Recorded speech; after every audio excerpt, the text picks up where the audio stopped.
Bem-vindo à nossa aula 2 do Turing TV de arquitetura, certo? Aqui a imagem é essa moça levando a mesa com o notebook dentro da sua mochila para poder estudar, né? O povo tem criatividade.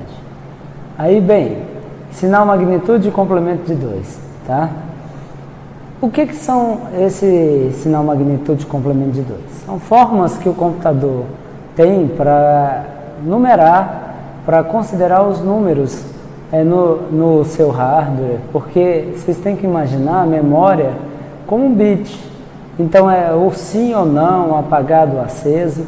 Então é a forma com que o computador vê os números. O primeiro tipo é o sinal magnitude, tá? Que é exatamente o número binário, e o primeiro número, o número mais representativo, ele representa, se for 0, é um número positivo, se for 1, um número negativo. Então, o problema disso é que nós temos dois números zeros. Aqui, no exemplo, a gente pode observar os dois números zeros. Ó. Eu tenho 0, 0, vamos dizer que eu tenho 2 bits nessas casas azuis, e eu tenho um bit representativo 1, que é o 0 negativo, e o bit representativo 0, que é o 0 positivo. Bem, isso parece ser pouca perda de memória, mas no final isso representa muita coisa. Imagina todos os zeros que o computador estiver representando. Esses aqui são os números que podem ser representados. Por exemplo, eu tenho duas casas azuis, então eu tenho 2 elevado a 2 menos 1, que é 2, tá? E aí 2 menos 1, que é 1. Então, se eu tenho uma casa, se eu tenho duas casas, como uma casa vai ficar responsável para o número positivo ou negativo, eu vou conseguir representar um número só, entende?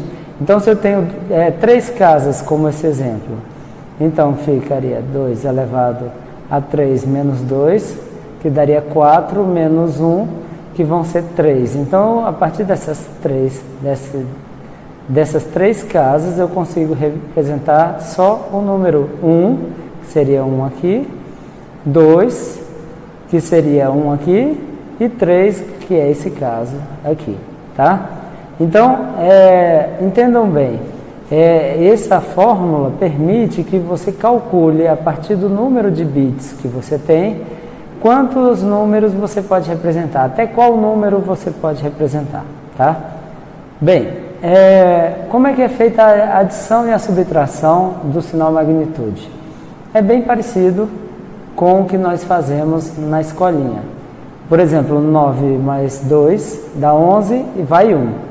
Esse vai 1 no decimal quer dizer que nós não temos mais dígitos na unidade, e a gente vai passar esse dígito para a dezena. Da mesma forma, a gente faz no sinal magnitude. Então, esses bits aqui finais são os bits representativos, tá? Eu tenho 1 mais 1, que é 0, porque eu não tenho o número 2 para representar. E aí, ó, se eu tenho 1 mais 1, é igual a 0, e sobra 1, que vai na casa seguinte.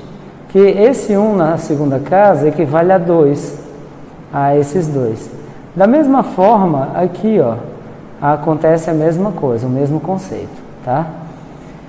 Se eu for mexer com números hexadecimais, se eu for mexer com octal, também é a mesma coisa.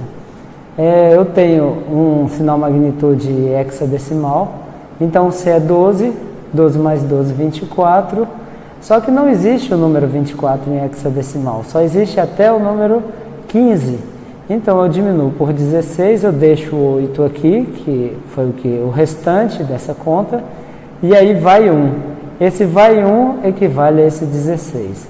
E aqui vocês vão treinando e fazendo as contas.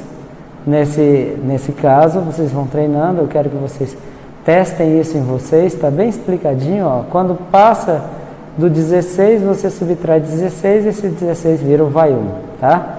E aqui o resultado, ó, é 9b, com o 5, tá? O 12 equivale ao B, então você faz a transformação de novo para o número, como está aqui representado nos números, nos dígitos do hexadecimal, tá? Bem, pegar emprestado. Falar em pegar emprestado, eu queria mandar um recado para o Leon, colega da gente aqui, que ele pegou minhas tapaué e não devolveu. Então eu lembrei, botei aqui e Leon, devolve as tapaué, por favor, tá? Da subtração que a gente faz na escolinha, a gente pega emprestado, no caso, por exemplo, aqui a gente estava precisando de 9, pegou emprestado, tá? Vai ter que pegar emprestado aqui, ó, certo? No caso, por exemplo, do 3, a gente pegou emprestado para o 9, para a gente conseguir fazer isso aqui, virar 11 menos 9, 2, tá? E a mesma forma a gente pode fazer com o número binário, ó. Eu estou aqui querendo tirar de um 0, esse 1 equivale a 2 nessa casa, tá? Ele equivale a 2 nessa casa, então eu pego esse 2 e subtraio com menos 1, e eu vou ter 1, 2 menos 1, 1. Tá? É exatamente igual que nós fazemos em decimal.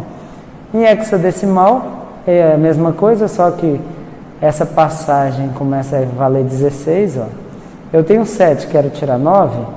Eu pego o C, transformo em B, seria o equivalente a pegar o 9 e transformar em 8. Eu tiro um dígito dele, e aí eu coloco 16 mais 7 menos 9. Isso vai dar E. Tá? Aqui, o B, eu quero tirar um E, eu pego o 4 e eu transformo ele em 3, tá? Eu tiro dele um dígito, e um dígito na outra casa equivale a 16, então vai ser 16 mais B menos E, que vai dar D, tá bom? Overflow ou estouro de memória. Quando eu somo dois números positivos e dá um número negativo, ou então eu somo dois números negativos e dá um número positivo, quer dizer que houve estouro de memória. Porque eu acabei ocupando aquele espaço do número mais representativo na minha conta. Então, isso vai mudar o sinal da conta. Então, por exemplo, eu tenho esse número aqui e esse daqui, que são dois números positivos. Na hora que eu estou aqui, ó, 1 mais 1 vai dar 0, vai 1. Só que esse número representava o algarismo positivo. E esse outro também representava o algarismo positivo. Só que esse vai 1 transformou esse número em negativo. Então, quando isso acontece, nós temos um overflow. O complemento de 2. Complemento de 2 é uma forma do computador representar os números negativos e positivos sem aquela repetição do 0, tá? Então, ele só tem um 0. Aqui, se você quiser dar uma lida depois, é interessante, mas é melhor para vocês eu chegar logo no exemplo, tá? Vamos dizer que eu tenho 3 bits, tá? 3 bits representativos. E esses bits, eu quero que os números positivos, eles são exatamente iguais ao sinal magnitude. O 1 é 1, o 2 é 0, 1, 0, o 3 é 0, 1, 1, o 4 é 1, 0, 0, tá? Só que, como é que eles inventaram para representar os números negativos? O menos 1 passa a ser exatamente o contrário do número 0. Então, sempre o menos 1 vai ter todas as casas preenchidas. É o caso aqui, ó, do menos 1 quando eu tenho 2 bits, o menos 1 quando eu tenho 3 bits, o menos 1 quando eu tenho 4 bits. E aí, eu vou modificando. E aí eu vou mostrando como o menos 2, como é o menos 3. E aí, como é que nós fazemos para saber quantos números nós temos? Bem, da mesma forma que nós temos o número de bits no complemento de 2, o complemento de 2 ele só vai ter um número a mais aqui do sinal magnitude. E esse número a mais faz com que eu tire esse menos 1, ó, tá bom? Então, nos negativos eu consigo representar menos 2n a menos 1, até o mais 2 elevado a n menos 1, menos 1, que é igual ao sinal magnitude, certo? Bem, como é que a gente faz essa mudança de sinal magnitude para complemento de 2 e de complemento de 2 para sinal magnitude? Vamos observar aqui um número negativo como esse, o menos 1. Primeira coisa, você inverte todos os bits. Como é que se inverte os bits? A gente pega aqui o 1 vira 0, o 1 vira 0, 1 vira 0 e eu somo 1. Então, se eu estou num número negativo, eu inverto e somo mais 1, tá? Eu vou ter o positivo, o correspondente em módulo daquele número em positivo. Então, o correspondente do menos 1 é o 1 em módulo, que se eu quiser conseguir esse número de novo, se eu quiser chegar nesse número, eu inverto, 1 vai ficar 0, 0, 0, e eu coloco mais 1, então vai ficar exatamente 0, 0, 1. Se eu quero do positivo para o negativo, eu faço exatamente o contrário. Eu inverto tudo e tiro menos 1, certo? Eu vou ter aqui 1, 1, 0, e aí eu inverto 1, 1, 0, menos 1, certo? Eu coloco 1 aqui, eu vou conseguir 1, 1, 1, tá? Então, é assim que a gente consegue fazer o nosso transformação do número negativo em complemento de 2 para o positivo em complemento de 2. Lembrem-se sempre desse gráficozinho, que aqui facilita muito sua vida, tá bom? Bem, agora passando, certo? Como calcular um complemento de 2 negativo? A partir do binário dos números, inverte os números zeros por uns, e aqui explicando aquilo que eu já tinha passado para vocês, tá? Mas geralmente vocês têm que saber mesmo transformar do negativo para o positivo. É muito difícil você transformar do positivo para o negativo, tá? A soma em complemento de 2, tá? Se você tem dois números positivos, é muito simples. Ela vai ser igualzinha à soma do sinal magnitude, não vai ter diferença nenhuma. Então, eu pego um número como o número 3, 1 mais 0, 1. 1 mais 1, 0, vai 1, porque aqui é 2, não existe o dígito para 2, então vai 1.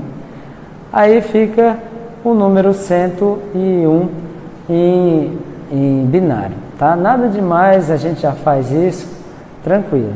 Agora, a subtração em complemento de 2.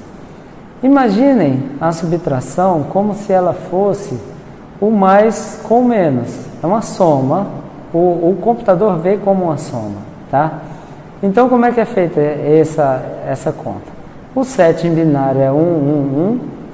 O 5, o menos 5, equivalente, se eu estivesse usando um sinal magnitude, ou então ele em módulo, 5 em módulo, seria 0, 1, 0, 1. E eu tenho um número negativo. Como é que eu faço? Eu simplesmente transformo o número negativo num número positivo em complemento de 2. Então, eu inverto os dígitos, eu fiz a inversão dos dígitos, e depois eu somo mais 1, tá? Então, eu somei mais 1, e aqui eu tenho resultado, tá? Uma coisa muito interessante na subtração do complemento de 2 é que se você tiver um vai 1, um foi 1, certo? Esse número passa a ser, esse número resultado, ele é positivo, tá? Agora, se eu não tenho o vai 1 no último dígito, o que acontece é que esse número passa a ser negativo. Bem, as cenas dos próximos capítulos vai ser multiplicação de binários. E aqui a piada besta, para não esquecer. Doutor, ele me pediu um tempo e espaço. Acho que quer calcular a velocidade. A menina está querendo calcular a velocidade, né? Ela me pediu um tempo e espaço. Pois até a próxima, um grande abraço. Tudo de bom.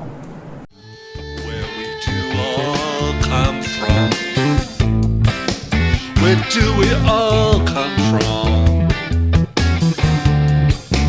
Where do